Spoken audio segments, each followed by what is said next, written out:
There we go. Hello and welcome back to the stream. Hope you're all having a good day today.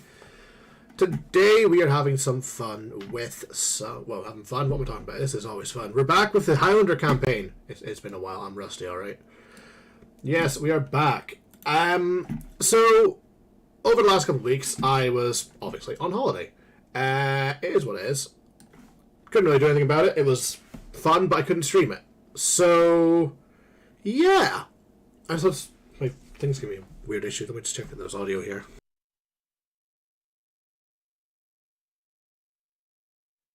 Yeah, it's working. So yeah, we had 2 sessions while we were away. I'm on Deaf and we'll kind of go through everything that happened over those last couple sessions together as a group. And yeah, then we'll sort it out. And then we'll go on with the next today's session. So without any further ado, allow me to undeafen and we will get this stream underway. Which would be awesome. Alright, we are live. Hey. Oh. We can So, I can ride it. so I figured, oh god, what are you trying to write now? Don't worry about it. Oh, wonderful. So I figured for the sake of the fact that we were away for 2 weeks, it would be fun to sort of give them a sort of play-by-play of everything they missed. Yeah, a lot has happened. Yeah, I mean, happened. they missed 2 sessions, one of which was a pretty bulky one. So the last session, you're all cute, that is all Bri. Oh, Bri.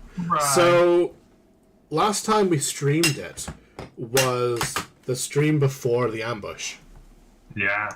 So we ended the stream right before that ambush. So we had that combat session, which ended up being pretty much the entire session was just that combat, if I remember correctly. And then we had the session afterwards, which was fun. So I don't actually remember exactly what happened in the combat, other than the fact that there was a lot of fire and 2 of us almost got completely destroyed. Ryan, hello friend. Let me get some music on the background actually. I was wondering why it was quiet. Yeah. There was quite a lot of fire. Yeah, I mean, it's us. What What is do you the fire? expect?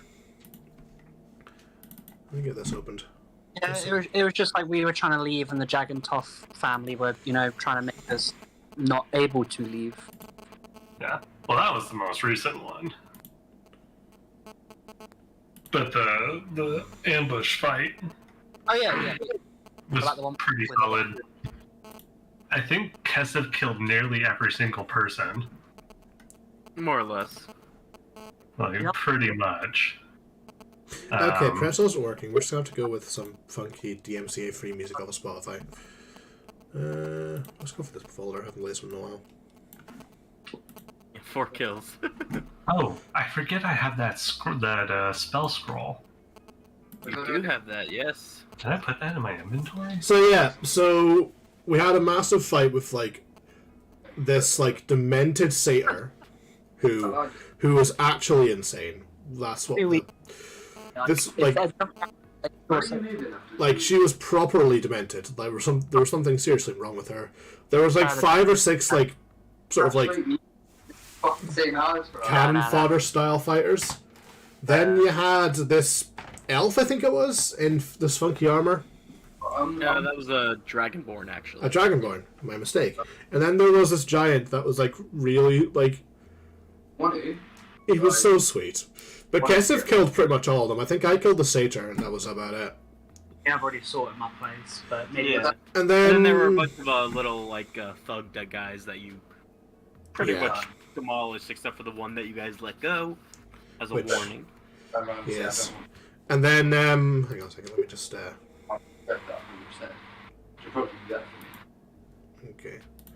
Someone let me know when Ryan's out of his conversation. I just don't know if he wants that streamed. Yeah. So yeah, we had that big fight. We got out of the fight. We went back to our Dragonborn lady who sent us out on the mission. We looted some funky magic items out of the chest, which has resulted in Coda having this really cool magic loot. I think it was it loot? Yeah, there was loot. You guys got some loot. Taro's got Coda's loot, yes. He got a loot from the loot. Yeah. Oh, that loot. Taro's got a spell scroll. Kesef got. Did Kesef get? What? Kesef got the wee statue that we're gonna sell somewhere. Statue, yeah. And then I got a magic like stopwatch, which the Dragonborn lady took as payment, which really sucks, but it's fine. Because then I got my really cool, funky dagger. It's not overpowered in the slightest. I don't know what you're talking about. It's fine. That was if you remember the session where we got like destroyed by a manticore in our sleep, I had those parts from the manticore, like 3 tail spikes and 2 claws, in the back of my bag since then. And I paid a guy in Shadycreek to turn him into a dagger for me. So that went well. But the other thing that happened was when we met the Dragonborn lady, we finally gave her our name. Oh yeah. Our party finally has a name after about a year and a half.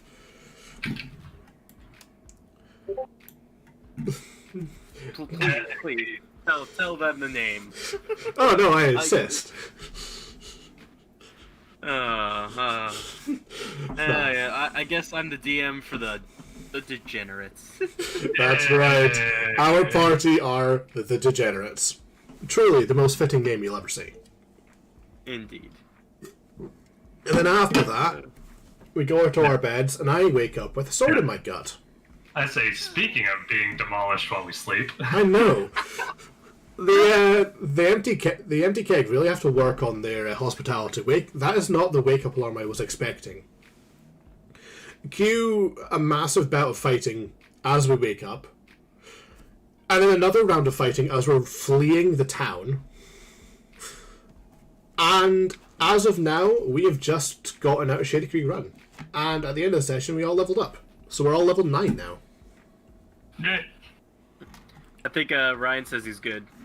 Go. He gave us a thumbs up. I'll unmute him then. Yeah.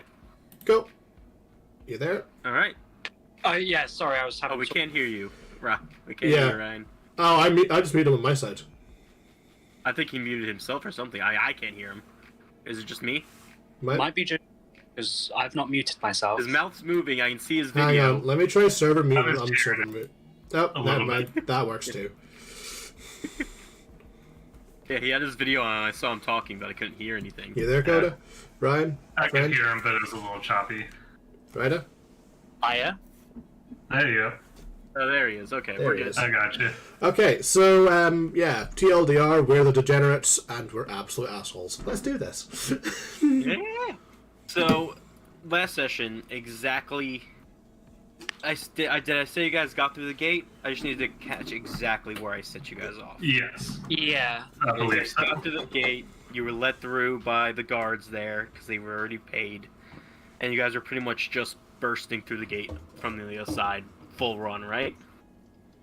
Something like that, yeah. All right. So yeah, we start this session with you guys bolting. Getting past the gates at the Quana Breach. You guys keep a steady pace for another, 10 minutes.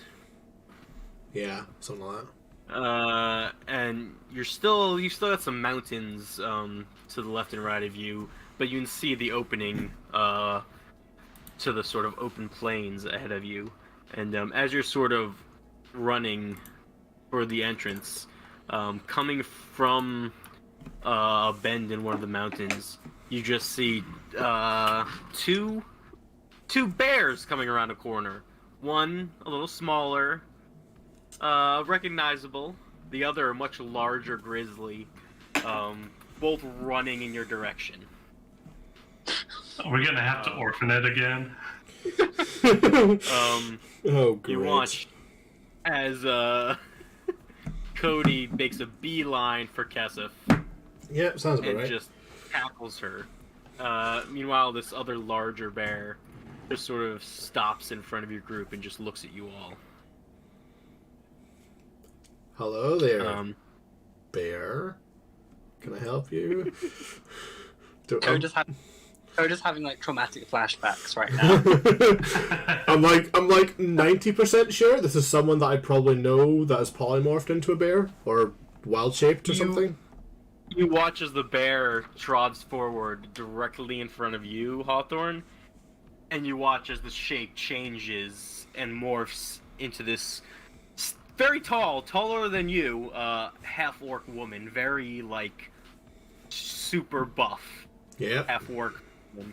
And you recognize Shana, who is, basically, she's always been, like, the main healer.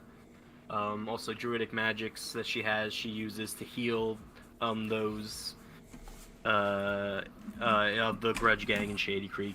Always in at Varen's side, basically. You know, she's fairly powerful magically. She sort of wild shapes out of the bear form into her normal half-orc form.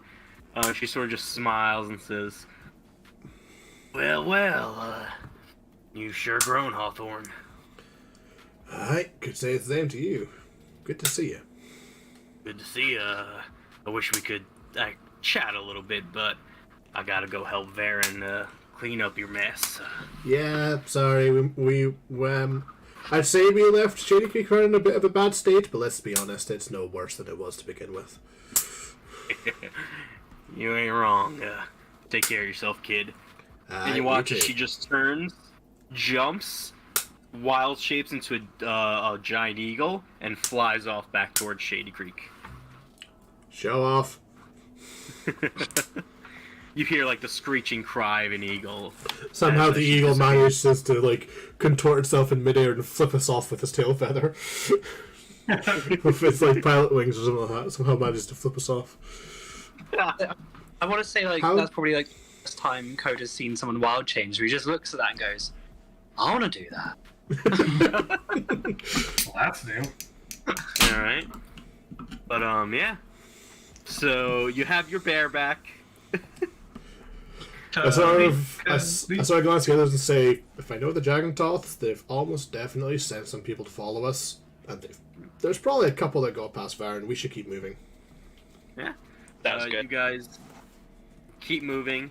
Eventually, you do get out of the sort of sheltered area of the Quantum Breach that's being sheltered by the mountains, and you come out into the plains of the Marrow Valley, a large plains area of the Dwendalian Empire on the eastern side of the Empire. And as you make your way, unless there's anything specifically you'd like to do, Hawthorne, you know the way to at least get to the nearest main roadway, which is called the Glory Run. It'll take you about probably a couple of hours to get there, and then from there you have a decision to make. So unless there's anything else you guys want to do while you guys travel for the probably about 4 or 5 hours, any conversations you want to have, any spells you want to cast, anything you want to talk about, now would be the time. I feel like I just want to heal myself a little bit, so I'll do that. Yeah, go ahead, spend the spell slots, heal yourselves, do what you need to. That'll do. I can't Sorry, really I do much. used my last potion to heal Coda back from consciousness. Which very useful. Like, I just start moving all of my gear out of my backpack and into my bag of holding. Fair enough. Anybody else want to do anything? Did we ever actually learn why Hawthorne had the bounty on his head? I don't think I ever told you that much. I don't know. I don't think I told you that much, but like. Yeah, I don't think he told you that much. I think now that we're out of Shadycreek, I think at that point where it's like, right, Hawthorne, considering everything we've just been through because of you, you finally going to tell us why? Permission to make this thematic to what happened with my level up. How so? Well, I took my level in Wizard, and it kind of makes sense that as I'm explaining this, I'm going to pull my spellbook out.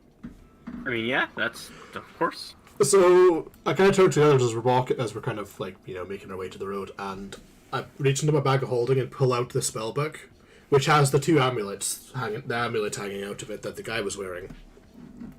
And I kind of sort of open it and just say, I kind of explain the story, basically how when I was younger there was a wizard walking through town.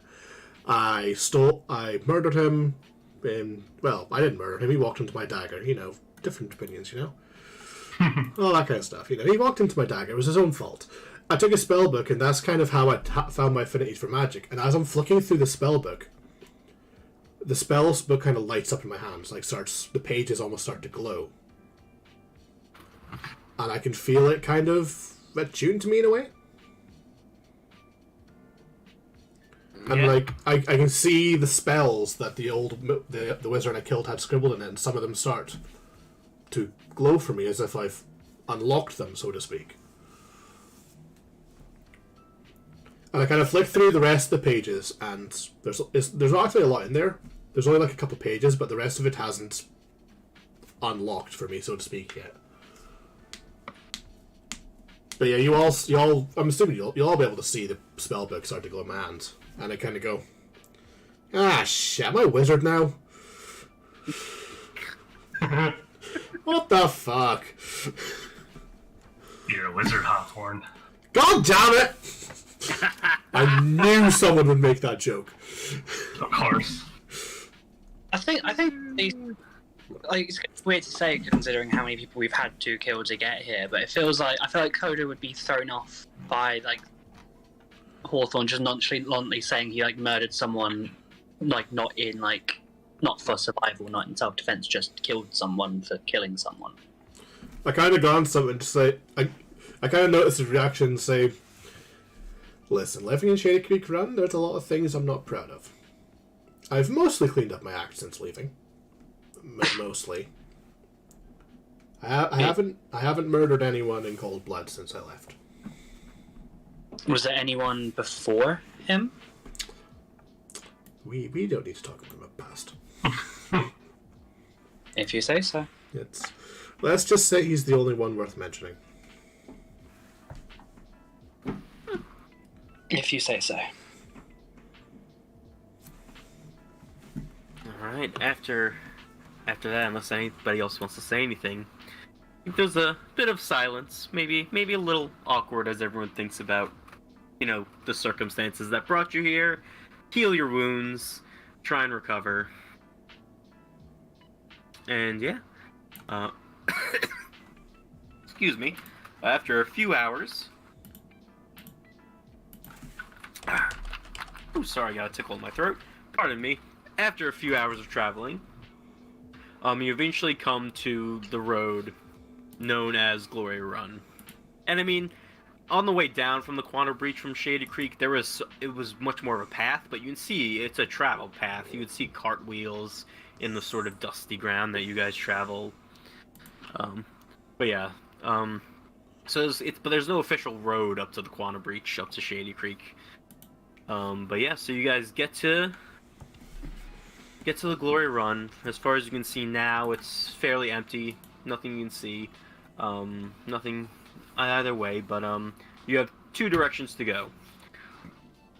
And you can travel sort of from where you are to the west, the westerly direction, or the southeasterly direction that the road goes. And Hawthorne, you know a bit about both of these directions. You know that from where you are, if you go west, there is a town fairly close, only about a day's travel, day or two probably close to 2 days travel, but you also know what kind of town it is. The town's called Nogvarat, and basically it's a military reserve town. So the army of the Dundalian Empire, which is called the Righteous Brand, has a very large presence there. And everyone from Shadycreek knows about this place. This town was almost built originally as a watch post to stop creatures and beasts from escaping the Savalier Wood before Shadycreek existed. Since then, it's basically been used as a watch post for Shadycreek, those people going in and out of it, getting away, illegal smuggling, that type of thing. So, So if we want to go under the radar, it's probably best that we don't go there. yeah, I mean, that's what you did on your first. You avoided that. So when I left the first time, would I have gone in the opposite direction of it, or would I have gone in that direction and skirted around the town? No, because you would have already known about that from Shadycreek. I mean, from Shadycreek, yeah. You would have Known gone that south. from gone south, yeah. I kind of explained that to the others and basically say, yeah, we probably don't want to go that way. We're probably going to go south because there's a massive military fortification that way. Yeah, Probably especially best if because we in don't go that that way. direction, you also know in that direction is the capital of the Dwendalian Empire. Past Nogvaroth is the capital Rexentrum. Don't know much about it, but you know that it's in that direction. And they probably want me hung by the fucking neck, bring my neck back there. Yeah, who knows? Milo, hello But, friend, you welcome also- in. Hello. But you also know, so you know, to get to where you guys are going, which is back to Nicodranus. It's probably gonna take a You need to while. head south. Yeah. Yeah. It's definitely gonna take a while, but you know, heading south is the direction you need to go because the Menagerie Coast is south of the Dwendalian Empire. I relay that But, to the rest so of them yeah. and basically say, yeah, if we want to get back to Nicodranas and pick up the tracks from what happened last time, from what we're supposed to be doing, which is our glance code is looking for your friend, we probably want to head back to Nicodranas and pick up the pieces, but it's going to take us a long time to get there. But to make any progress, we need to head south. Yeah, and a little bit, you know, south, the next town south of here, down the Glory Run, is a town called Hupperduke. Hey, Love don't it. laugh. Who laughed? Love Which it. one of you laughed? Who was that? Say that again. Hubberduke. 5 points of damage, whoever laughed. I didn't hear it properly. Say it again. Hupperduke. That is funny. That is iconic. Wait, you don't want to travel down the Glory Run to Upper Duke? This isn't real. This is iconic. Amazing. But you don't know much about it because on your travel down south, you avoided the larger towns. You had what you needed to eat and avoid, and you weren't sure if you were being followed or anything, so you tended to avoid the larger town cities. But you know that the basic, what everyone knows about Hupperduke is that it's basically the industrial center of the empire. Aye. That's about probably like 4 or 5 days travel from where you are. Alright. And I glance the others and say, you guys okay with going south? It'll be a good few days before we get to the next town, but it's probably safer and better for us to not go to the military camp. Yeah, I think we should put some distance between us and Shadycreek. I'd say that sounds like. Yeah. Let's, Hupperduke. I absolutely love that. Upper Duke. Yeah, that's how it's spelled. For God's sakes, Brian! Oh, I God's wish you guys sakes. actually get Hupperduke because it'll be funny. Trust me. What's that supposed to mean? Kind of sounds like a shitty town.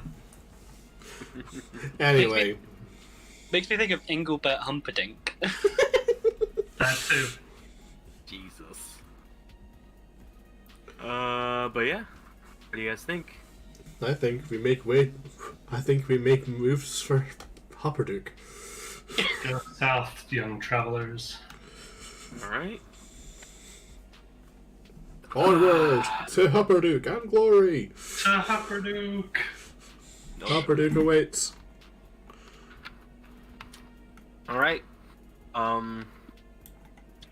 In that case, you've only got probably another hour or two of light at this point. Just because of all the travel to get to the path and then the little decision-making time. But, yeah, I'll say you guys travel until it starts to get dark. And now you have to try and find somewhere to rest for the night. Dark, hello, friend. I'll say you managed to find a nice little area off to the side of the road. Okay. And yeah, set up camp. Tiny hut. Tiny hut. So I would Tiny imagine we hut. are making a small structure. No, we're There tiny is- hutting this. There is a hut of some kind that can be made. Indeed. Tiny hut. Alright. You tiny hut. We tiny hut. We tiny hut. I need a tiny hut. Are you going to keep watch, or are you going to trust the tiny hut?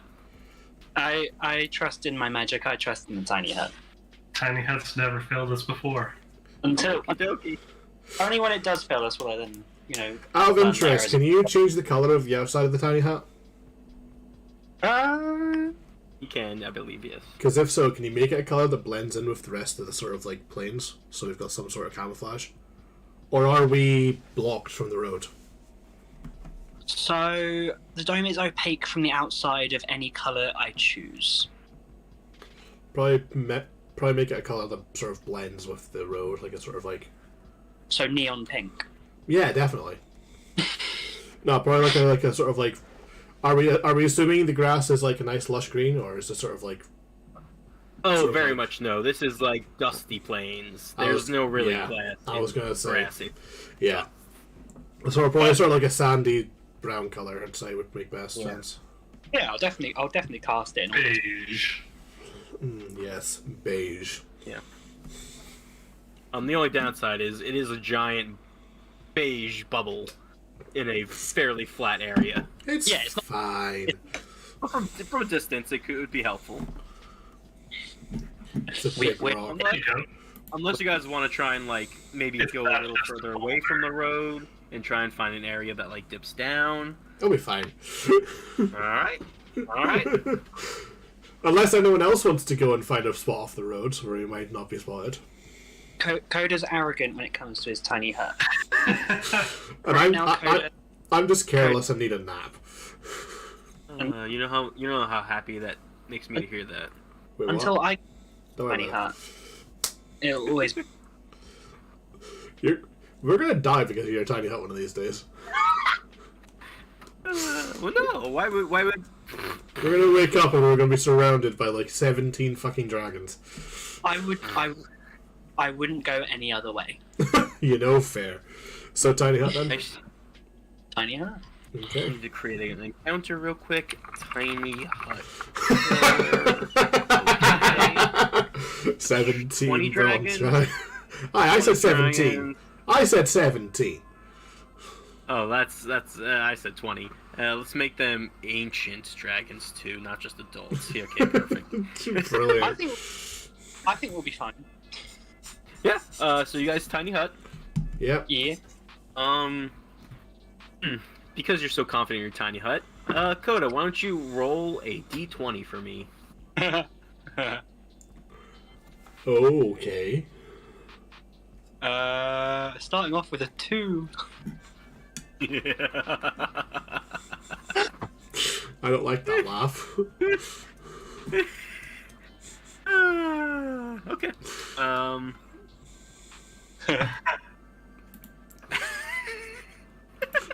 Sorry, that laugh just came out. I don't know what came over me. That does not inspire confidence. I agree, Kesef. Oh no. Are we dead? Is this what death looks like? Yeah, just give me 1 second. I gotta double check something. Is Kesef dying again? Is Hawthorne dying again? I mean, I managed to roll a maximum on my health dice as a wizard and got extra 6 hit points, so Right. that's Oh. something. As long as I can do that for both my levels in wizard, I can stay fairly tanky. Because I'm only taking 2 and then I'm back to rogue. Yeah. Okay. There's just something I need to. Sorry, I didn't. I'm a little behind on prep for this session. It's my bad. I apologize for that. Fine. Excuse me. All right. Should I just Oh, have yeah. to quickly So, make a battle map? That's not what I'm doing. No, Not at all.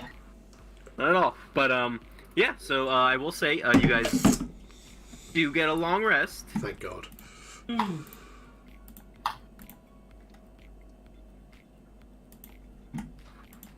So you can all take care of that real quick.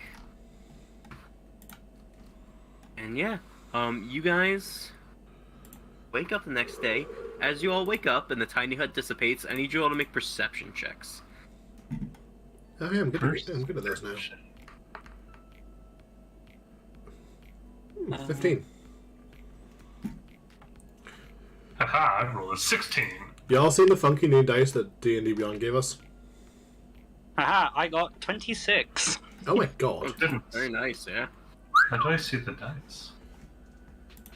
I'll say with the 26, Coda, as you all wake up and the tiny hut dissipates, in the sort of early morning light as the sun's just starting to rise, you see just maybe like 30 feet away from your camp, a little ball of light floating. It seems to be floating off. It wasn't there when you went to bed, and you start to see it. It seems to be floating above some kind of rock off in the distance. Oh, I don't like that. Yeah, just floating there. Do I have any idea, like, what the ball of light could be? Just give me an intelligence check. Do you inform any of the rest of us about the floating light, or? I mean, I'm not gonna say anything until, like, if I know what it is. 21. 21. Could be a couple things. I did roll a nat 20 on that. Oh, that was a natural 20? Yeah, Yeah. could be a couple things. There are definitely magical phenomena that are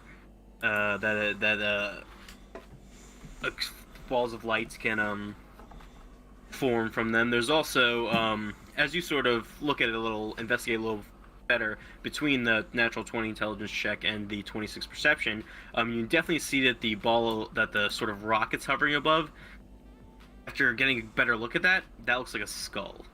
And oddly enough, what Savnoni said, will-o-wisps is definitely an option. Balls of light, and if really is a skull down there, they tend to will-o-wisps tend to congregate around old graveyards or sites of forgotten battles where corpses have fallen. It's definitely a possibility. It could be a will-o-wisp. And if I know will-o-wisps, they tend to try to lead people astray off the path to their death. Am I right? I mean, you're thinking. Well, will-o-wisps in D&D are a little different than traditional will-o-wisps. Okay. But I'd say it's similar. I'd say. So you think it might be a will-o-wisp? Yes. It's probably not good news, but yeah. Is there anything else you'd like to do? When I go on.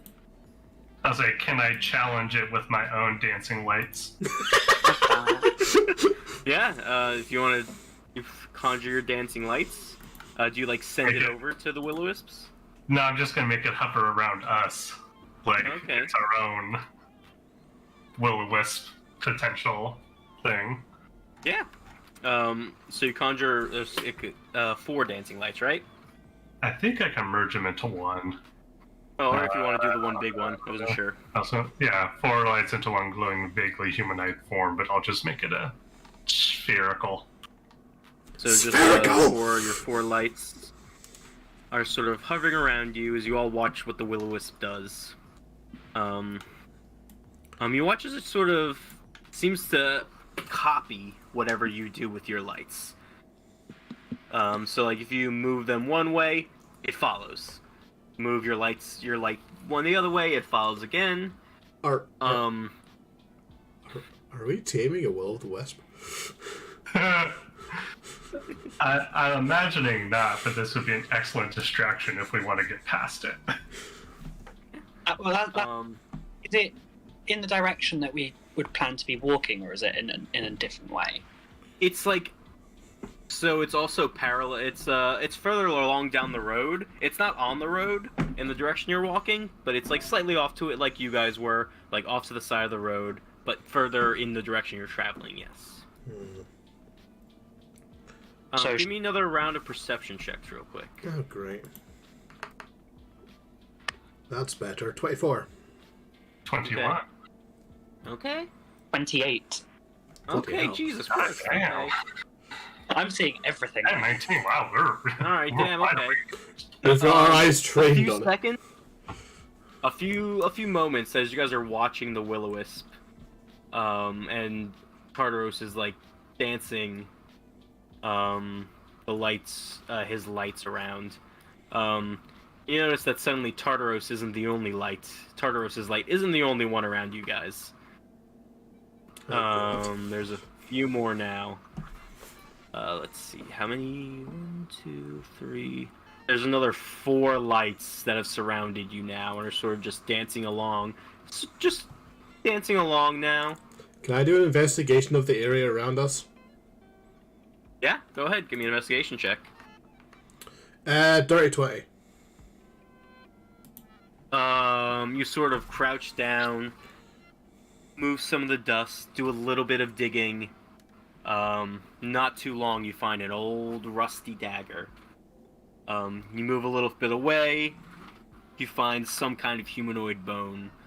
Move a little bit further away, another old rusty weapon. You definitely think this is some old battle was fought here, and a lot of corpses were left behind. This is probably a dangerous question to ask. Are any of the weapons worth taking? Or are they absolutely beyond repair? The first dagger you pick up, it like Crumbles? splits in half from the Yeah, rust, and crumbles. Okay. So what do we like when it comes like Will of the Wisps? Like, how dangerous are they? Like, how I mean, if I've- Coda was to about them, like, what would he be like? Would be like, no, we've got to get the fuck out of here, or what? You definitely know, I'd say, especially with your natural 20 intelligence earlier, they can be pretty dangerous for unprepared. Can I do an Arcana check on this? Would that be a good idea, or was this not magical? No, there's definitely magic to it. I'll take an Arcana check. That's a 17. Yeah. How much do I know about them then? They're definitely dangerous. You know that they haunt like old graveyards and battlefields, places suffused with like the old feelings of fear and despair that these battles have wrought. They target light and they target life. So any light can draw them, and even just even existing, being alive, that energy that life exudes, it can draw them. So Right. So knowing that, I slowly put the remains of the dagger back in the grave, gently cover the grave back up, say a quick prayer, and then get up, glance at Tartarus, and say, "Knock off the lights. You're probably drawing more of them towards us." Well, I'm thinking that we need to probably get the heck out of here with as much haste as we can reasonably manage. So I'm thinking I can send my light off kind of back away from where we want to go to draw them away, and then we can creep our way back to the road. Out of interest, how far are we from the road? You probably only camped about 10 feet off the road. 10 Okay. feet away from the road. How many of us have got teleportation or travel spells? I've got Misty Step. Tartarus? I mean, I have my... Thunder Do I Step? still have my Thunder Step? You should. Yes, I do. Okay. I still have Hey, my Kessa, Thunder can you Step. roll D20 for me, please? Oh, I don't like that. I can cast Vortex Hopper on Kessa and get her to the road, and then I can Misty Step myself. Oh no. That's a 3. Okay. As you guys are sort of talking amongst yourselves, Give me 1 second. 1, 2, 3, 4. 1. Tartaros, with your dancing light in front of you, one of the wisps surrounding you dances right up to you and zaps you with a jolt of electricity. That's a 15 to hit.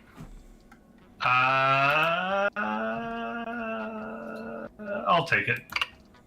Alright, you take 9 points of lightning damage as this wisp zaps you, and that's going to be initiative. It's like, well, we diddle-daddled a little too much. Yeah. Just a little. That dice roll from Kesef is like, okay, I feel like are they going to initiate, or... we talk about, like, we like debate things for so long, and Jiraji's like, well, that's enough time. Fuck yourself. Yeah. Well, they weren't just going to stand there forever. Avalanche rumor ass. Sorry. I mean, what? I don't know what you guys are talking about. Truly.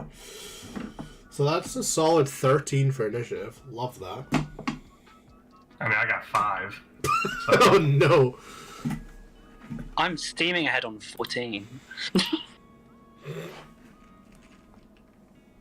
The question could be, how the heck do we kill the will-o-wisp?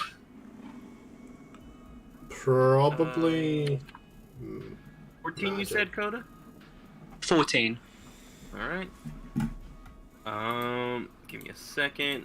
No fancy battle map today, just a blank white map. That's but fine. let's pull that up for you guys. That was that, John. That's fine. What's this? Sorry!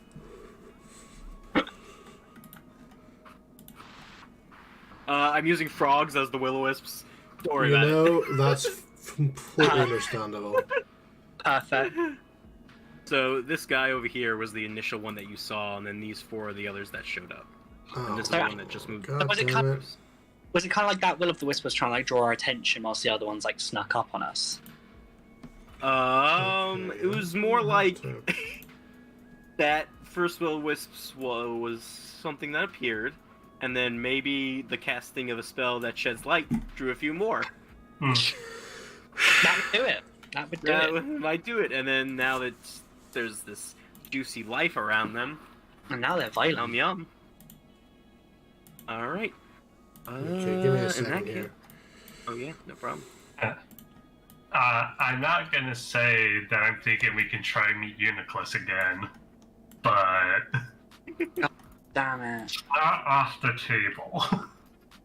I mean, I will say, I think with Hawthorne and Coda would know that at this point, if with the life that's in the area now, that they're around you guys, that would probably be more attractive to them than any except maybe the brightest of lights. So what I'm hearing is all the fire. I'm like, what? I mean, maybe. Yeah. Gonna throw a Okay. fireball off to the side somewhere. Mm-hmm. Alright, there we go. Got a battle map. Alright, everybody good? Everyone see the map? Yeah. Sir, Alright. Which one am I? I'm the one at the bottom, I think. In that case, first up are the will-o-wisps. And they're just gonna start floating forward, menacingly. menacingly.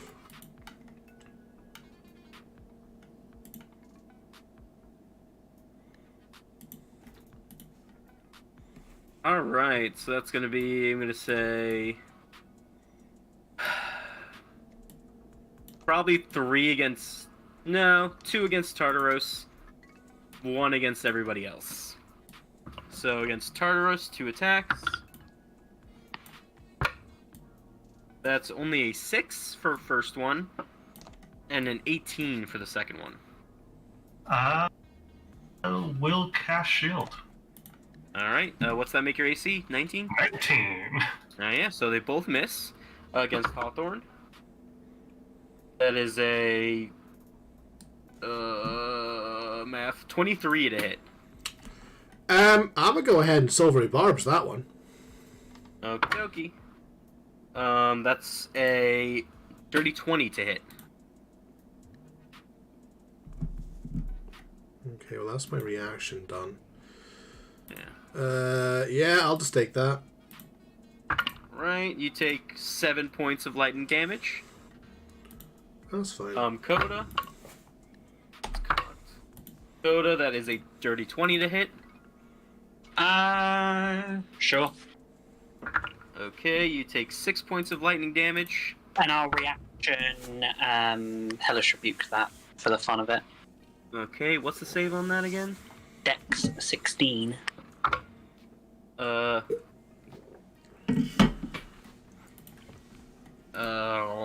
over 20. Oh, that's Also, I should say, Silvery Barbs, I'm going to go ahead and give Kesef advantage since she's in close range. Heard. that one takes 9 points of damage. Is that halved? Yes, that was halved. You notice that the fire does not do as much as you think, and it gets halved again. Ooh. As the light seems to absorb and almost absorb some of the fire and not be too bothered by it. Do I notice that as well? Yeah, I think you'd see that. Okay. And then against Kesef, that's only a 10 to hit. Okay, cool. Why So do I roll after that? all 5 of them just surround you and start zapping, Kesef, you're up next. Okay.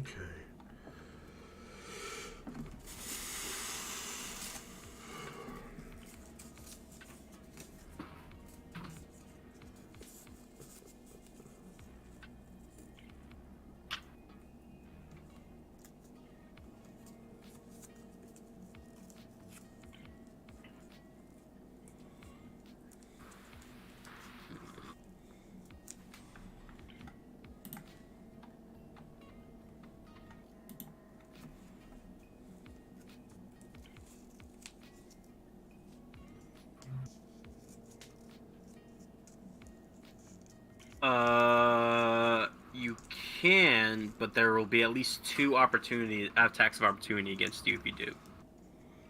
I've also given you advantage, which would outweigh the disadvantage you get from close range shooting. On Wouldn't at it? least one of your attacks. Yeah.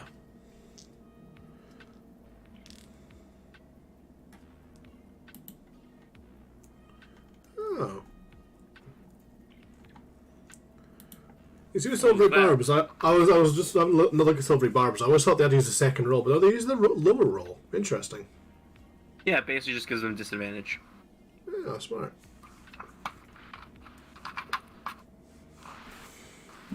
Yeah, it's pretty solid because you give them disadvantage, give a teammate advantage. Or yourself. It's the Or best yourself, part. yeah. So you kind of get it both ways. Yeah, the only time it sucks is like if they roll higher than they did the first time. Because then, nope, it still hits. That type of thing. Yep. Alright, so are you going to shoot the one on your left or the one on your right?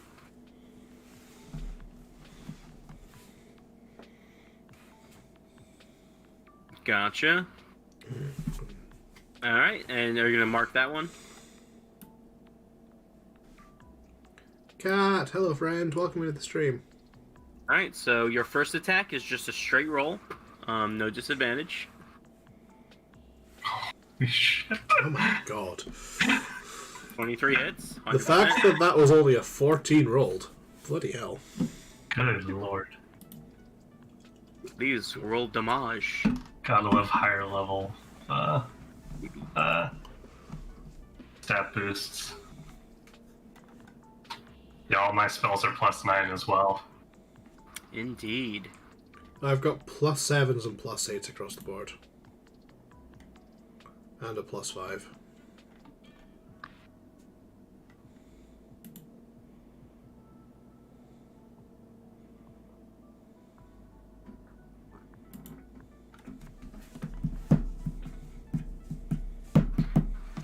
What is the poison damage specifically? You notice that the poison does not seem to take effect at all and it does not take any damage from the poison. So that's 13 points of damage. But yeah, you sort of manage to fire into one of them right next to you, and you see the arrow hit it, and it sort of disperses it a little bit. The poison not taking an effect, but your mark and the magical nature of the bow you're shooting from, the arrow you're using, does seem to affect it, and it sort of hovers in the air, it's like almost flickering a little bit. But you do have another attack. This one, however, is at disadvantage.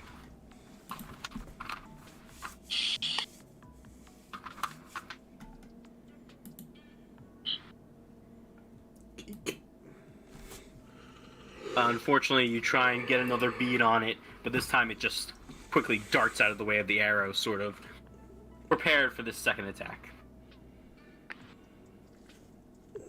But, unless you'd like to move, no, I believe that is the end of your turn.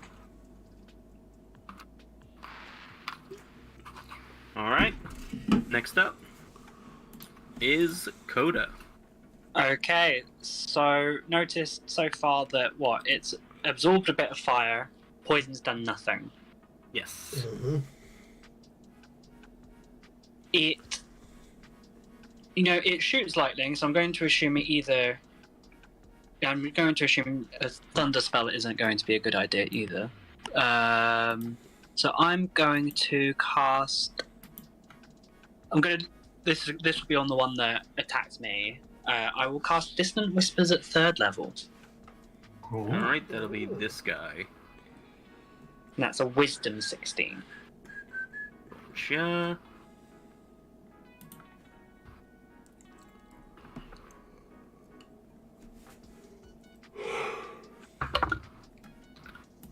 Only a 13. It takes, please be good rolls, 17 points of damage. That's psychic damage, right? Yes.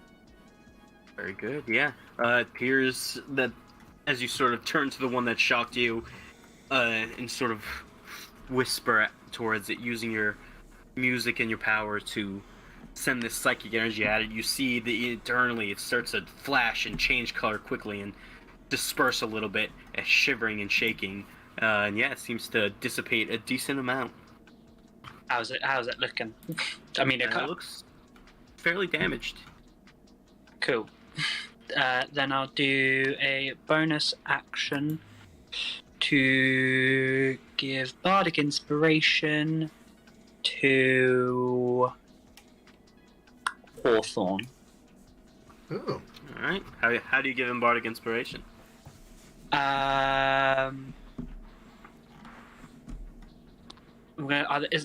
Someone help me out. A song to do with light.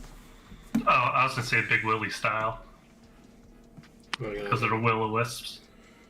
That works. That works. Perfect. I was going to say Blinding Lights for the weekend.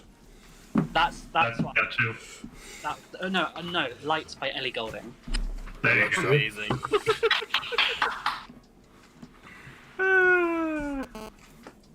Chandelier by love this. Sia. Alright, yeah. And Hawthorne, you feel inspired. Awesome. Love it. Anything else in your turn, Coda? It's bonus action. Action done. I'm just gonna move. So I'm in the middle. So, like, here? Yeah, I'm just gonna sit there. Why Okay. the hell not? Alright, at the end of your turn, Hawthorne, you're up. Alright, so I've seen that it's not taking a lot of damage from fire. So I'm going to cast Booming Blade. And we're going to attack using my Macor dagger with with the inspirations with advantage against the target right in front of me, the one that attacked me. You just have... You have Bardic Inspiration, right? That's just an extra, what is it, D8 at this level? Not advantage. Oh, yeah, my mistake. I forgot. Okay. Well, let's see what we do then. Right, Coda, it's D8 at this level? I forget. If so, yes. Yeah. One attack roll. Roll a hit. Not 20! Yeah. Oh. That's such a dad. Okay, Oh, so let me do the math here, because we're doing sneak Feel attack free. damage and booming blade. So that is Yep. 20 from the dagger plus the plus 10 from crit. Yeah. Booming blade, I crit. That's an extra 11. You do notice that the thunderous energy from the booming blade doesn't seem to hit it as hard. So that's half 5. damage. Yeah. So I mean, it doesn't matter, but that's a little piece of information you have now. Okay. And then a sneak attack with crit damage for an extra.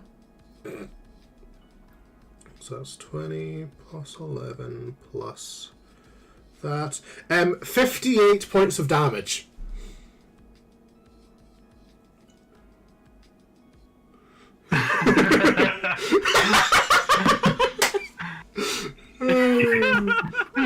He dead. Oh, hang on. That's cough on my screen. Give me a second. Chat needs to see that.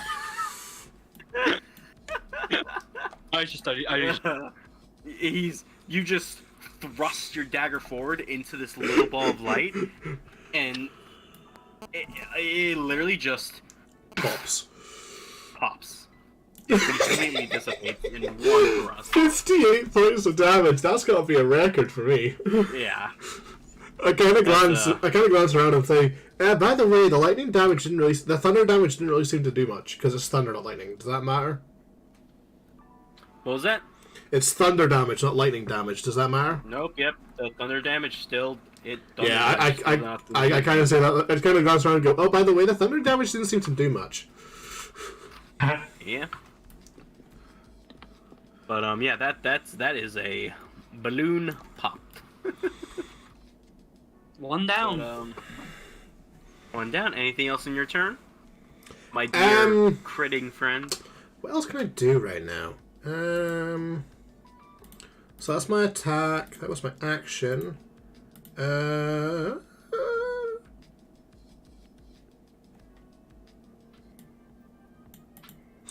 know what? Fuck it.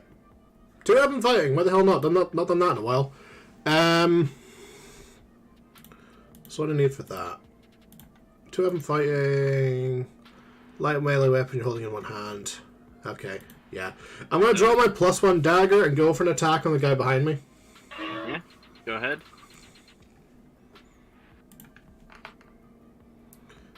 23 to hit. Hits. And that's max damage, so 8 damage on the guy behind me. 8 damage, not bad. Yeah, you see the sort of +1 magical weapon slice through the ball of lights. That was the one behind you, you said? Yeah, the one that Coda had that already would be attacked. the one that Coda damage. You slice the dagger through the already flickering ball of light, and that one pops as well. Double kill, bitches! Hey, Galen Hayden, I just double killed. That was glorious. Could have just like, slow head turn towards Hawthorne, like. Where did this come from? I will say, as they both pop, behind the sword, there's actually literally like a popping sound and then a faint scream Ugh. every time one of them neat. is destroyed. But yeah, anything else in your turn, Hawthorne? That's my attack, my action, my bonus action. Hey, I don't take, I can move now. Sweet. Yeah, just go ahead and pull me down like 20 feet south. 5, 10. I just kind of like walk backwards away from them, just going, fuck all y'all, Yeah. I'm the bitch now. Alright, end of your turn. Tartaros, you are up. Alright, first thing I want to do, because I'm assuming that my lights are still up. Yeah, if you haven't dismissed them yet, they will be. I have not. I'm just gonna, as a bonus action, just move them like 30 feet to the left. Just Alright. see if it does anything. They're over here now. There seems to be no reaction from the Will-O-Wisps initially, as far as you can see. worth a shot. All right. So there's 3 left. Most one target +2. What's the level? All right. So I'm going to Tasha's Mind Whip 4th level and attack each of them. Yeah, damn. Nissa, hello friend, welcome in. What is... It's a save, right? Intelligence 17. Alrighty then.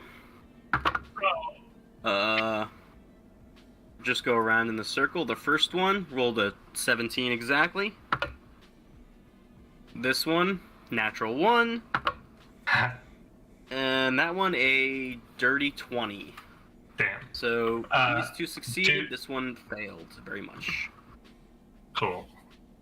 Alright, well, still get some damage in. It's psychic damage, right? Correct.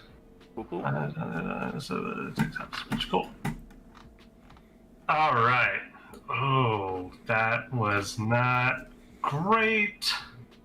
But I'll re-roll them. So 5, so that's 1 sorcery point down. So 5 plus 2 more d6s. Oh, yeah. So that's 14 total. So I have the 7 Yes. for those that succeeded. The one that Kesavit damaged also pops, and there's a slight scream as the psychic energy lashes out from your hands, slamming into them, all 3 of them. That one pops with a scream. The other 2 sort of dissipate a little bit and fizzle and move. But, yeah. Thanks, Nissa. Is there anything else you'd like to do in your turn? Not that I can think of. Alright. In that case, we are back to the top with the Will-O-Wisps.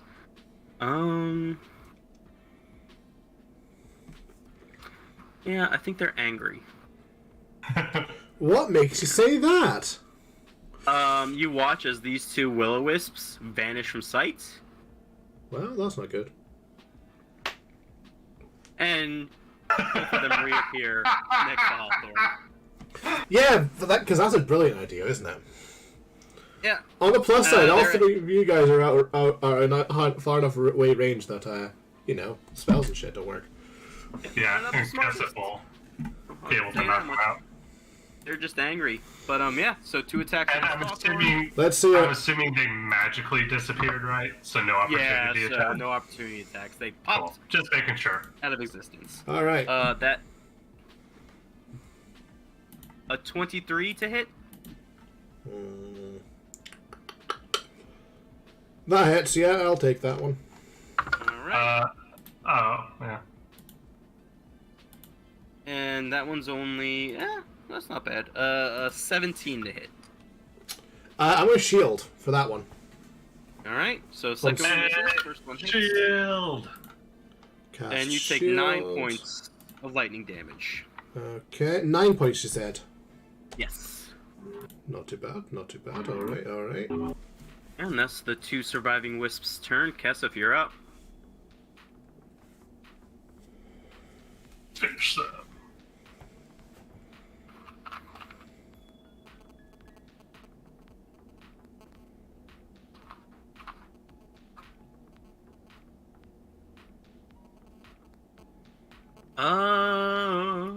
Let me check.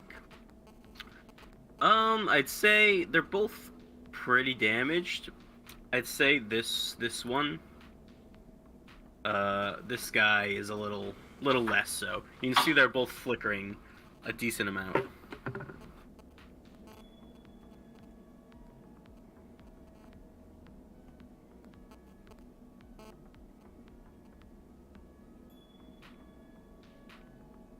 Alright, you move your mark over, and yeah, fire.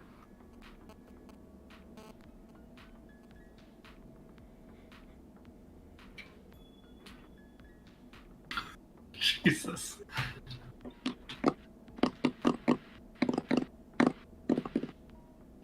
Oh, Jesus Christ. Yeah, that'll hit.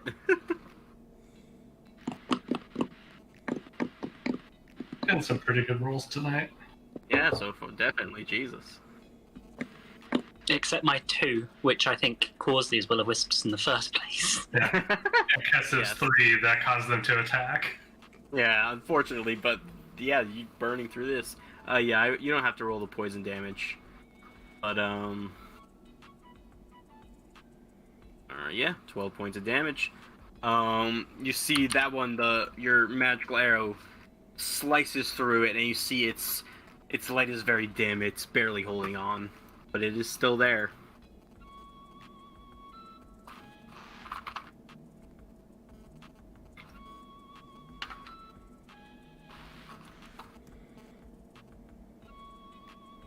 Once more, yeah, roll a hit.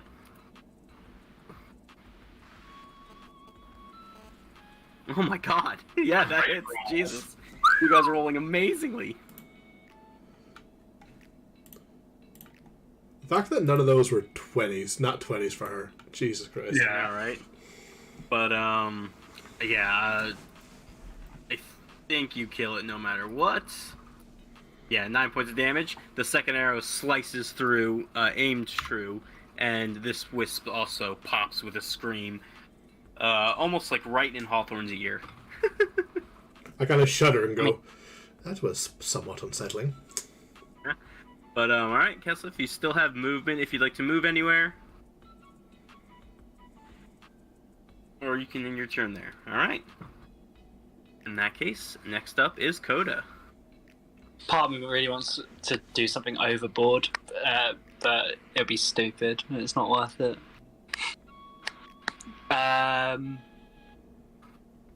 I think I will... Because noticing that, like, these, towards the end, I'm going to go for a cantrip for once. Yeah. So I'm going to cast Vicious Mockery. Okie dokie. So that's Wisdom 16 saving throw. Wisdom, that is a natural 20, unfortunately, so it does succeed. And am I right in saying succeed isn't half damage, it just means doesn't work? Yeah, for cantrips, it means it doesn't work. That's fine. I think Coda would just be like, try it. Realize it didn't work, mate. Fuck it. After that display, Hawthorne's probably got it. And it's like, oh, fuck it. Whoever else. I tried. Amazing. Hawthorne, you're up then. Alright, well, you know what they say, no kill like overkill. We're going to go for the Vicious Manticore Dagger again. I'm actually going to trigger Steady Aim, because why the fuck not? Give myself advantage. Yeah. I feel like no kill is like overkill. So Steady Aim, I've got advantage. We're casting Booming Blade again with the Vicious Manticore Dagger. Ready for another nat 20? Oh, yeah. Oh, almost. 24 and a hit. That hits. Yeah. Roll damage. That's max damage from the dagger. That's 9. Booming Blade. That's another 5, halved to 3 or 2. 2. It's 11 plus sneak attack. Where's that? He did. Plus another 19. Yeah, he did. Nice. So Yeah, I just so you turn another thrust of the Manticore Dagger and another pop and scream in front of you as the final will-o-wisp dies. But yeah, you sort of collect yourselves, look around. Hawthorne, you see down at your feet just more of the broken bones and old rusted weapons. But yeah. Can I do an investigation check to see if there's anything worth taking? Yeah, give me an investigation check.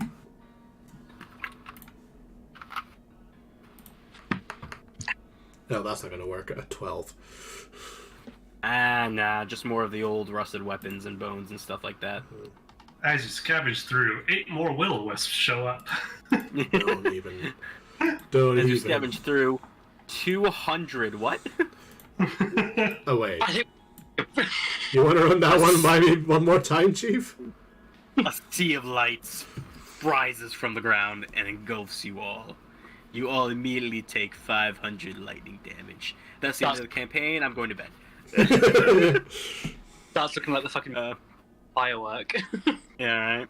But yeah. So You That was successfully... That was a nice little display of action from Hawthorne there. Yeah, very nice. That fucking nat 20, that's gorgeous. I love that dagger. Yeah. Coda's like made like a visual note to not go anywhere near that fucking dagger. I kind of go up and pat them, show Coda. It's like, this is the Manticore dagger that I got made. I don't think I showed you yet. What do you think? Fuck off. I've just got this image of Coda just like recoiling in horror. Just like, About how he had a dagger, but you threw it at someone. if you want a dagger back, I've got a spare one. Yeah, sure, I'll take it. Sure, I pass him the normal dagger I've got strapped to my back, my waist, and yeah, there you go, you got a dagger. That's hilarious. That'll do. Let me go ahead and take that out of my inventory. Oh yeah, you do have that sickle. The sickle. Yeah, I do have 2 regular daggers as well. I've got for weapons I've got the Manticore dagger, a +1 dagger, 2 hand crossbows, my short bow, my normal dagger, and a rapier. Well, I don't have the dagger anymore because I just gave it to Hawthorne, to Coda. So delete that from inventory. And I can't wait to throw it and... Don't throw this one away. It's the only one I've got. It's the only one I had left. Okay, I have it. Nice. Yeah, there you go. All right. Well, Yeah. that was fun. You guys collect yourselves. I kind of Anything glance over you- at Coda and say, next time we're gonna check where we're sleeping. Hey, we had the hut. The hut didn't help us from getting attacked by fucking ghosts, did it? You do not know how much I wanted to animate the skulls. Oh my god, you should. Oh my god, that would have But been that funny. You seemed should like have. that would be crazy. I mean, It would have been hilarious. Very ineffective, but hilarious. Yes. Throwing. I'm assuming they were immune to normal weapon damage, Very much so. but since like all of us have magical weapons, we're fine. Yeah. Coda's on the defensive because I'm like, no, can I make a point? When we were in the hut and safe. It's only when we left the hut we got attacked. So the hut, there's nothing wrong with the hut. It's You're less blaming the the- hut, it's more the fact that we slept on an abandoned graveyard. Well, that doesn't sound like my fault. We should have checked the area, is all I'm saying. Yeah, Next time we're Keyword- checking where we're sleeping. keyword being we. So don't take it out on me. I'm not, I'm just yelling into the void. You just happen to And take the it void answers personally. back and says, you know, he has a point. No one asked you! Anyway, But yeah, So we collected you all guys our wanna shit. continue traveling on. yeah. Yeah. You guys get back onto the road, continue trudging along. Give me just some general perception checks, one from everyone. Ooh, 26. Let's see if mine are as peak as they have been. 21. 21. Okay. Tartarus, Kesef? Oh, 17. 15? Guess I've Tartarus, got 17. 15. Gotcha. I think the first ones to notice this are Coda and Hawthorne. You notice a little bit ahead of you, and again, pardon me, Bless you. and again, off Goes the road into a it. bit, there seems to be some sort of like a large like stick or a piece of wood, something planted in the ground. It's a decent amount off the road, about maybe 60 feet off the road. There's just large like slab of wood or stick sticking up off the road, and unfortunately at this distance, even with those high perception checks, you can't see any more detail than that. But it's definitely out of place on the terrain that you've been traveling. Like, it doesn't look like a tree stump. It doesn't look like something that might have, just happened there. It looks like it was planted there. My every desire is to go and investigate the stick, but that just seems like a major red flag. I mean, I'm intrigued by the stick. I kind of glance at Coda and say, why don't we just, get get within 30 feet of the road. If it seems dangerous, we'll just Misty Step back. I mean, yeah. I was literally going to look at you and be like, we just got attacked by will-o-wisps, so I'm sure this will be fine. Yeah. Can we glance at the others to say, how about you guys, like, just chill here? If anything happens, yell, and we'll retreat. That sound good? Works for me. Kesef, Dardaros, you guys okay with that? I'm not in any danger, so sure. Fair enough. Amazing. Kesef? This This is where it's just a stick. The elf need narrow to. Alright. Will do. So you guys approach. Yeah. Yeah. Alright. You guys get within 30 feet of it. You can see a little more clearly. It's definitely like a large, like, just a wide, thick stick that's been planted in the ground. You can see as you get closer, though, that in the center, like carved into the wood, is some kind of symbol. It looks like there's like a mask in the center of it, carved in the center, and around on the top of the mask, some bird's like wings and head is draped over the mask on the sides. Do I recognize it? Give me a religion check. Can I do the same? Because I see it Both as well. of you. Ooh, A not religion 20. check. Not 20, 23. Where the Nat fuck? 20. Oh, religion. Didn't even... Huh? Down underneath. I got not 20, 23 total. I got... Mhm. What was that, Coda? Just... 12. Yeah. Unfortunately, you're not sure, Coda, but Hawthorne, you know this, you recognize this. This is the symbol of the Raven Queen. One of Sounds the ominous. gods of Exandria, of the world you live on. She's the matron of death. She's the goddess of death. Okay, so this is obviously some sort of death memorial or grave or something like that. Yeah, and both of you, now that you've gotten closer, give me perception checks as well. 27. 23. Both of you, as you got closer, and Hawthorne, recognize the symbol of the Raven Queen. You both hear thuds. Is it coming? Sounds like they're coming from underground, underneath the stick. I glance at Coda and go, right, that's enough. That's a grave. Let's get out of here. No. Coda's intrigued. Coda! That is... I glance up and say, Coda, that is the marker of the goddess of death. That is clearly a grave. A mass grave, probably. Let's get out of here before we get surrounded by zombies. Okay, hold on though. Like, consider possibility there are people buried alive under there. Consider I this will say, possibility. Hawthorne, with a natural 20, you know that being the goddess of death, the Raven Queen, like, any undeath is frowned upon. Like, the Raven Queen, like, any followers of the Raven Queen, they're against undeath. They would use symbols of the Raven Queen to ward against undeath. So Like, that's anathema to the Raven Queen's followers. So this wouldn't be zombies or undead. Or either that, or it's... They're sealing the warning. undead. Yeah, or maybe something like that. Yeah, because you would know that it's very much like the followers of the Raven Queen would never raise undead. They go out and fight undead, and they carry people on to the next life. That's what they believe in. Okay, that's interesting then. With that information, I'm actually more hesitant to leave because I know that probably I kind of relay that kind of information. It's just like chances are it's either sealing something undead, but if that was the followers of the Raven Queen, they would have just dispatched the undead creature. So if there isn't any creature, that means that the followers weren't powerful enough to dispatch themselves and to seal it away. Okay, but I still stand by these could be people buried alive.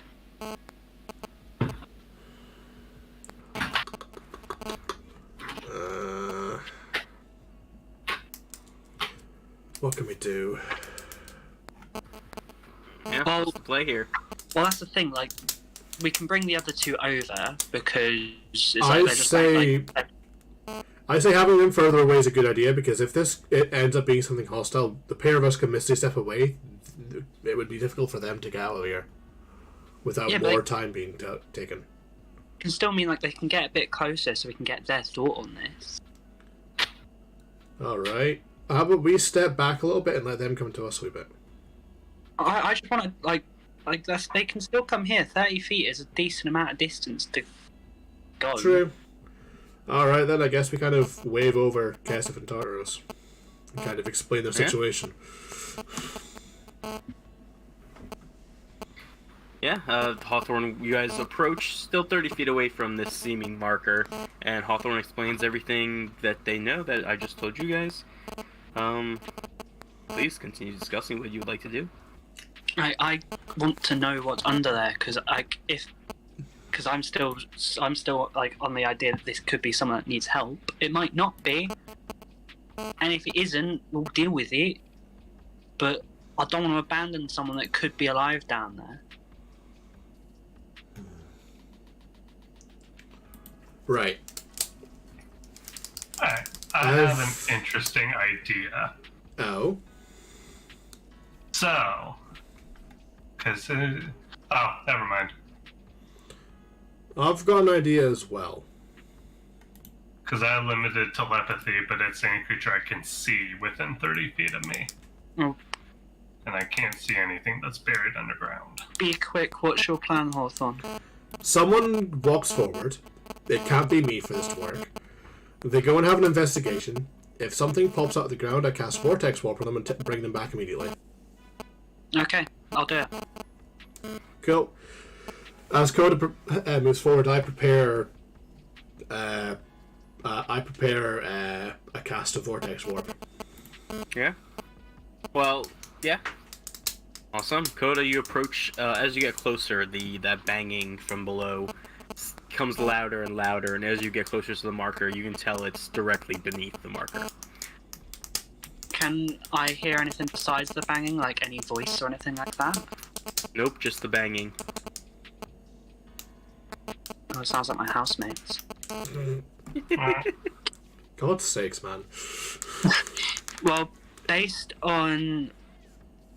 I'm only going to base it on the suggestion that they could be undead that, like, you know, didn't get dispatched by the followers of the Raven Queen. I will cast protection from good and evil on myself. Very nice. And then I will go to try to remove the wood. Yeah, I mean, the stick in the ground comes up easily. It's not extremely deep, just enough to hold it up. But you can tell that the ground underneath it's fairly recently dug up. It's been a while, you could guess, but it's been dug up recently. Okay. I don't think I have anything to, like, help me with digging it up. But yeah, I guess I'd go on to trying to clear some of the dirt out the way. Yeah. I mean, if you start digging, it's fairly loose again, because it was fairly recently dug up. It's gonna take you a little while if you're gonna do it by yourself. You guys all watch as Coda starts to dig, and I mean, it's taking a minute or two. Yeah, it's still going. After a minute or two, gets to. If you guys don't do anything for like 2 or 3 minutes, he's still going with his hands. Maybe he uses the dagger that Hawthorne just gave him. Are you gonna give us a moment to say, okay, let's go and help him, or are you just gonna watch him there? Like, are we just? Up to you guys. I kind of go. He's got this. Just step away, fine. And can I, if I've prepared the spell, does that use a spell slot, or can I just spell the spell without casting it? I'll say you wouldn't lose that spell slot. You still have that. Right. In that case, I'm gonna wander over and give him a hand. I'm gonna glance at the others and say, just keep back in case this goes horribly wrong. All right. I'd say between the two of you, using some of your cheaper weapons and your hands, after it still takes a few minutes, 5 minutes, 10 minutes go by. You eventually get down deep enough that you hit something wooden. It appears to be some kind of casket, and with that, you definitely hear a clear resonating from inside. And as you guys dig deeper and deeper and clear out this larger casket, it very much becomes like a coffin, human-sized, and you can see it is chained shut. And in common, written on the front with some kind of like charcoal, is "Leave closed," just in big words written on the top of it. So what I'm hearing is we're opening this, right? We open it. It's like when it says "wet paint, don't touch." You still touch it, yeah. So what do you guys? What do you? I kind of glance at Coda and says like, "So do you want to open this or?" I look at Hawthorne. I'm like, we are the two people to make it. You know. Pardon? No, you kind of broke up there. Pardon? You broke up on me there. What did you say? I said we are the two worst people to make this decision because you know we're going to open this. So we're opening this, yeah? Yes. I kind of yell out of the hole just as courtesy to say, yeah. So the casket's chained shut and it says don't open. We're gonna open it, okay? I like to think that before we're like, no, everything's fine. Everything's fine. No, I yell that out just to see what kind of responses we get from Tartarus in case of. My thought is like, it's probably a bad idea, but I kind of want to know what's in that coffin.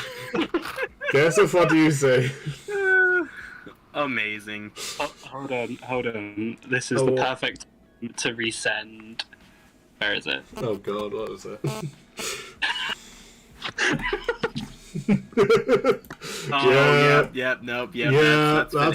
That is very fitting. So we're breaking into this thing, yeah? Apparently so, yeah. Right. Yeah, so there's a lock on it on the chains that are wrapped around the casket. oh, perfect. That works for me. Okay, I'm going to use the infiltrator's key, and I'm going to go ahead and use that to pick the lock. Pick the lock. I think it gives you advantage on that. Before we do that, do we try to talk to the coffin? You're not at the coffin. Can call that out to Coda and yeah. I like to think Do you hear voices? I like to think at one point when we'd like unearthed it and realised it was a coffin and everything that like I tried to say like, is anyone like in there or can you say anything? Yeah. Yeah, I kind of knock on the coffin and go, can you hear me? Anyone in there? Yeah. You hear the banging, which was constant, stops for a second, and just please let me out. And that's it. I kind of glance at Coda and says like, I mean, he did ask nicely. He did say please. Like, has manners, so I respect that. You know, this I'm almost terrified this is probably like a vampire or some shit, but fuck it, let's do this. Oh, it's 100% a vampire. It's fine, I know vampires at the back. Well, I do. Hawthorne doesn't, but it's fine. Alright, so yeah, give me a lockpicking check with advantage. Is that a sleight of hand or? Basically, it'd just be your dex plus your proficiency bonus with advantage. So that's dex. So that's +7. I'll just do sleight of hand because it's a dex check. Sure. Advantage. Yeah, it's just you don't have expertise in sleight of hand, right? Because you technically wouldn't have expertise. Nah. Okay, and yeah. Sleight of hand works. 18. That's enough. You fiddle with take out the infiltrator's key, and as you sort of, I think this is the first time you've picked a lock with it. As you sort of bring it towards the lock, you watch as it magically like molds itself to be able to, because it's a little bigger than the lock that you're trying to pick. It molds itself and becomes smaller, and you fit it in, and you can feel it trying to like mold itself to the lock, and you sort of adjust it as you go, and eventually you hear the click, and the lock comes off. I kind of just look at pull this the chains off. Huh. And then instantly just shove it back into my pocket. Yeah. Out of sight. And I kind of go to talk and say, let's just step back a bit. And I'll use Mage Hand to open the casket. Yeah. Now you take a step back. Kind of pull ourselves out of the hole we've dug, and then I cast Mage Hand and pull the lid off the casket. You open up the casket, and as you guys are sort of looking in, you notice there is a humanoid figure inside. Appears to be half-orc in origin. Very pale. Pale skin. Very gaunt as well. Yeah.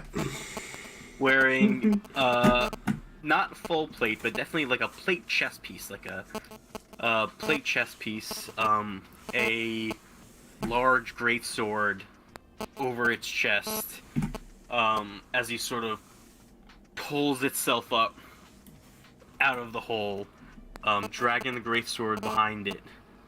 These eyes just burn with a fire as it looks at you and says, "Thank you," and then turns and starts to walk down the road away from you all.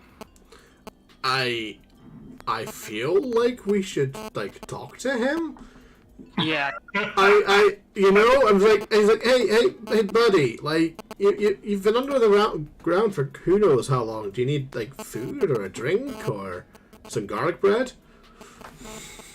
I do not require these things. Can I ask why you were put in there?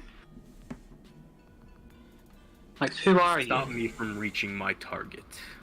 And who's your target? This is not your concern. Yeah, but what are we gonna do to stop you? We've got no interest in stopping you. We're just curious. Like, bitches. this whole time, he's still walking, so I'm assuming you guys are walking with him, because he's just walking away from you all. Yeah. Actually, this could be a terrible idea, but if I cast Hold Person? That's a terrible idea. Are you gonna cast Hold Person? No, I'm just saying, like, it's a horrible idea. Should I do it? Yeah. No, I'm not going to do that. That's a terrible idea, because that would be instant combat, and I kind of want to avoid it if possible. Because I've got a funny feeling we have just unleashed something that's going to go and terrorize a small town somewhere nearby, and that's, kind of indirectly our fault, but, Yeah. Can I ask him, be like, hey, we've helped you out this far. Is there anything else we can do to help you on your quest? He sort of at that stops for a second and says, Oh no. "Do you know of the Silver Scoundrel?" Do we know of the Silver Scoundrel? I'd say Hawthorne. The name rings a bell, but that's about it for me. I'd say Hawthorne. Give me a history check with disadvantage. Because it's something that you would only hear in Dwindling Empire, so maybe you That's not heard it one. in I remember nothing. Unfortunately, like the you name probably kind of didn't rings a hear bell, it. but no idea. Yeah, no idea. It When you all sure look, sounds scoundrelly. when you all sort of give him blank looks back, he just turns and continues walking away. No, tell us. Can I do a deception check to try and make it seem like I do know who the Silver Scoundrel is? That's a terrible idea. Sure. Oh. That's a terrible idea. Sure. Okay. Do I have disadvantage or? No. This is you're lying. What are you saying as you lie? Like, how do you mean? Like, how are you pretending like you know him? I'm gonna basically play that game of kind of like acting like I know it, but kind of dropping like the wrong kind of information and kind of hoping that he corrects me. And I go, oh yeah, of course, yeah, no, I knew that, So yeah, I know Terry. His name was Frank. Yeah, I know Frank. For that kind of thing. Yeah, okay. Give me a deception check then. Yeah. Please. Oh God. 18. Yeah, he just 21 insight. Ah. Just looks at you as you're like, yeah, and he just ignores you and keeps walking down the road. No, Coda at this point would be like, right, shut the fuck up. And like, we'd try to walk like in front of this guy and be like, tell us. Like, Zone of you truth. try and walk in front of him? yes. Give me a strength check, please. My strength is nothing. Considering it's at -3. 13! You are bodily shoved to the side, and he just keeps going. Hey, I helped you. We helped you out. The least you can do is can just quickly talk to us. Keeps walking. Motherfucker. Would anyone like to try anything else? I'll say, we don't know who the Silver Scoundrel is, so it's obviously nobody important to us. So if he's gonna go kill somebody, well, Yeah. sucks for them. Yeah. What direction is he heading? Is he heading roughly the same direction we would be going? Roughly, but he's like, after like a while, he gets off the road, because the road, it's not a straight southerly road, it's kind of southeast. He's heading straight south, so after following the road for a little bit, he just walks off the road and starts walking off into the wilderness. Like appears to be directly south. You know what? I've just come to the conclusion that this is no longer our problem. I'm sure it will be our problem in the future. How is anyone going to find out we were involved? I don't. When we roll into Hupperduke and see the corpse of the Silver Scoundrel hung up on the gates with people mourning. Might feel a twinge of sadness, but We just have to and hope we've done something useful there. That could have been a mistake, but there's only one way to know. and that's by doing nothing. Alright, if you guys... Is he out of nothing earshot else- yet? What was that? Is he out of earshot yet? I'd say if you guys wait a while, eventually he's far enough away that he's starting to disappear into the... Like, would he hear me? Would he hear me now if I yelled out?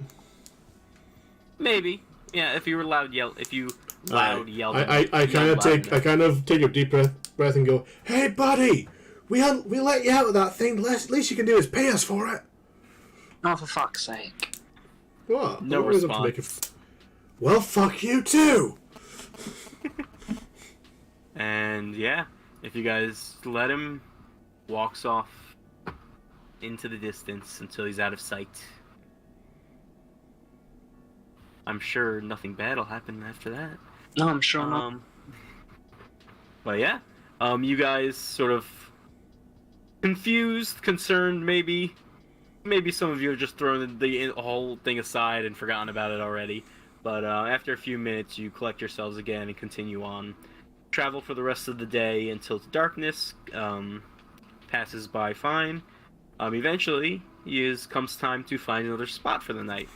Oh, this time I'm doing a survival check to make sure we don't sleep in an abandoned battlefield. You can indeed give me a survival check. That is 28. Yeah, you sort of range out to both sides of the road, and you've done this before. You had to do this when you were traveling alone. It's a little harder with a larger group, but you find a nice place a little further from the road, but there's a depression in the ground that you can definitely get in, put the tiny hut up, and it should cover you all fairly well. Alright, there we go.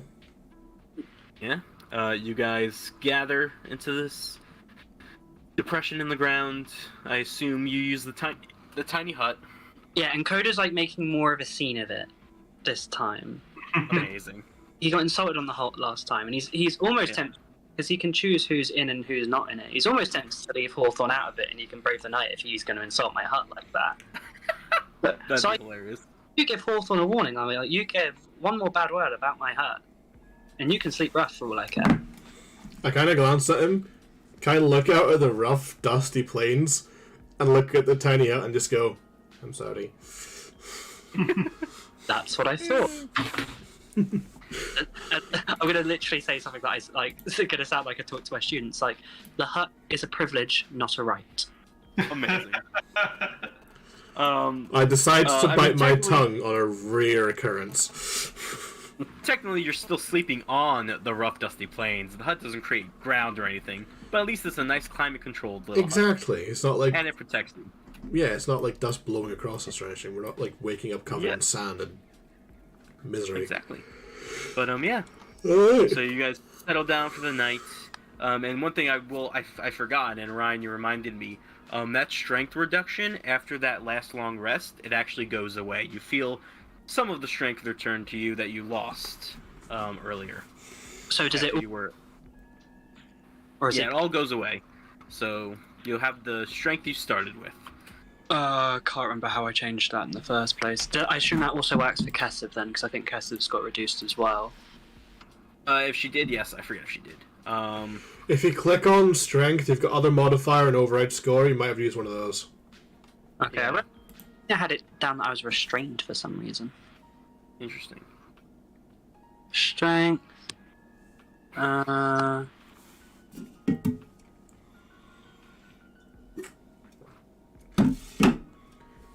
so looking forward to getting to go to Haberduke. There we go. Done. All right. No, Kess, if you put it back to normal. So yeah. And as you guys settle down for the night, I think we're going to make that the end of our session tonight. Do we get a long rest? You do get a long rest, I'll say this time. Sweet. We'll see what happens in the morning next time. That's fine. But I'm actually, while we do that, Tartarus, why don't you roll me a d20? Just so I can see what happens. Well, I'll know what happens. I don't like that. 6. Okay, let me just... 6. Done. Alright. Oh, that's fun. Okay, cool.